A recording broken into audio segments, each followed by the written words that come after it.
আমার প্রথম কমিটমেন্ট হচ্ছে সব মানুষের নিরাপত্তা নিশ্চিত করতে হবে একজন জনপ্রতিনিধি হিসেবে এবং নির্মমভাবে করতে হবে। এখানে কোনো ছাড় দেওয়ার কোনো সুযোগ নাই। কে আমার দল করে, কে কার দল করে, কে কি করে, এটা বিবেচ্য বিষয় নয়। আমাদেরকে সত্যিকার অর্থে প্রতিনিধিত্ব করতে হলে আমি মনে করি প্রথমত আমাদের সব শ্রেণী পেশার মানুষের নিরাপত্তা নিশ্চিত করতে হবে।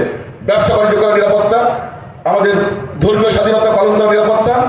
আমি চাই আগামী দিনে রামপাল মোংলার উন্নয়নে এখানকার পরিবেশ রক্ষা এবং সবার মধ্যে সহানুভূতি এবং সহমর্মিতা, সবার মধ্যে ঐক্যবদ্ধভাবে একটা উন্নয়নের ধারা অব্যাহত রেখে এই রামপাল মোংলাকে বাংলাদেশে একটা জায়গায় নিয়ে যাওয়া, যেখানে এই রামপাল মোংলার গুরুত্ব অনেক।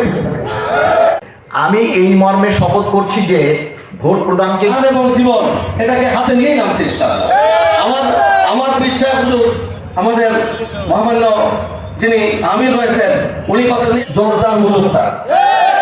আমাদের স্লোগান থাকবে জমিদার ঘেরটা। 3 আসনের